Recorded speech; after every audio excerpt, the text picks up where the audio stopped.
एक पति और पत्नी की कहानी। राधिका और नवीन को आज तलाक के कागज मिल चुके थे। दोनों ही साथ निकले और दोनों के परिजन साथ में थे। उनके चेहरे पर विजय और सुकून साफ झलक रहे थे। 4 साल की लंबी लड़ाई के बाद आज फैसला हो गया था। 10 साल हो गए थे शादी को, मगर साथ में 6 साल ही रह पाए। 4 साल तो तलाक की कार्रवाई में ही लग गए। राधिका का हाथ में दहेज के सामान की लिस्ट थी जो उसे नवीन के घर से लेना था, और नवीन के हाथ में गहनों की लिस्ट थी जो उसे राधिका से लेने थे। साथ में कोर्ट का यह आदेश भी था कि नवीन 10 लाख रुपए राशि राधिका को चुकाएगा। राधिका और नवीन दोनों एक साथ टेम्पो में बैठकर नवीन के घर पहुंचे। राधिका को उसके घर के कुछ चीज़ें नवीन के घर से लेनी थी, इसलिए 4 साल बाद ससुराल जा रही थी। आखिरी बार बस उसके बाद कभी नहीं आना था। उधर सभी परिजन अपने अपने घर जा चुके थे। बस तीनों रह गए थे, नवीन, राधिका और राधिका की माँ। नवीन घर में अकेला ही रहता था। उसके माँ बाप और भाई गांव में रहते थे। राधिका और नवीन का एक बेटा भी था जो अभी 6 साल का था। कोर्ट के फैसलों के अनुसार बड़ा होने तक वह राधिका के पास ही रहेगा और नवीन महीनों में एक बार उससे मिल सकता है। घर में प्रवेश करते ही पुरानी याद ताज़ा हो गई। कितनी मेहनत से सजाया था इसको राधिका ने। एक एक चीज में उसकी जान बसी थी। सब कुछ उसके आंखों के सामने बना था। सपनों का घर था उसका। कितने शिद्दत से नवीन ने उसके सपनों का घर पूरा किया था। नवीन थका हारा सा सोफे पर बैठ गया और बोला, ले लो जो कुछ भी तुम्हें चाहिए, नहीं रुकूंगा। राधिका ने गौर से नवीन को देखा। 4 साल में कितना बदल गया है।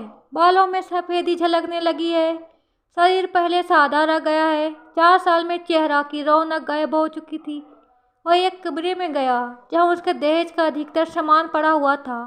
सामान बहुत पुराना था, इसलिए कबाड़ की तरह स्टोर रूम में डाल दिया था। दोनों ने लव मैरिज करके शादी करी थी। दोनों के घर वाले बहुत मुश्किल से माने थे। एक बार नवीन पीकर भाग गया था और राधिका पर हाथ उठा बैठा। राधिका उस वक्त गुस्से से मायका चली गई। ना राधिका लौटी और ना नवीन उसे लेने गया। इधर नवीन के भाई भाभी और राधिका की माँ इस झगड़े को कोर्ट तक ले गए और दोनों का बस तलाक हो गया। राधिका की माँ बोली, कहाँ है तेरा सामान? इधर तो नहीं दिखता है। बेच दिया होगा इस शराबी ने।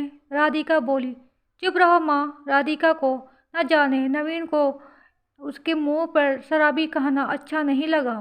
फिर स्टोर रूम में पड़े सामानों को लिया। राधिका ने सिर्फ अपना सामान ही लिया। नवीन के सामान को उसने छुआ तक नहीं। उसके बाद राधिका ने नवीन को गहनों से भरा हुआ बैग पकड़ा दिया। नवीन ने बैग वापस राधिका को दे दिया और कहा, रख लो, मुझे नहीं चाहिए, काम आएगा तुम्हारे मुसीबत में। गहनों की कीमत 15 लाख से कम नहीं थी। कोर्ट की बात कोर्ट में ही खत्म हो गई। राधिका हुआ तो मुझे भी दुनिया का सबसे बुरा जानवर और शराबी साबित किया गया। कुछ देर बाद उसकी नज़र दीवार पर कुछ फोटो पर पड़ी जहां वह नवीन से लिपट कर मुस्कुरा रही थी। कितने सुनहरे दिन थे वो। इतने में उसकी माँ फिर आ गई। हाथ पकड़कर फिर उसे बाहर ले गई। बाहर गाड़ी आ गई थी। सामान गाड़ी में डाला जा रहा था। वो लोग गाड़ी में बैठ गए। नवीन गाड़ी की आवाज़ सुनकर बाहर आ गया। अचानक नवीन कान पकड़कर घुटनों के बल बैठ गया और बोला, मत जाओ, माफ़ कर दो। राधिका ये सुनने के लिए पिछले 4 साल से तड़प रही थी। सब्र के सारे वन एक साथ टूट गए। राधिका ने कोर्ट के फैसलों के कागज निकाले और फाड़ दिया, और उसकी माँ के कुछ कहने से पहले ही लिपट गई नवीन से। साथ में दोनों बुरी तरह से रोते जा रहे थे। दूर खड़ी राधिका की माँ समझ गई कि कोर्ट का आदेश दिलों के सामने ज़्यादा कुछ नहीं है। अगर माफ़ी मांगने से कुछ रिश्ते टूटने से बच जाए तो माफ़ी मांग लेनी चाहिए। आपकी स्टोरी से क्या राय है? एक प्यारी सी कमेंट कर दे और लाइक कर दे और सब्सक्राइब कर दे मेरे चैनल को।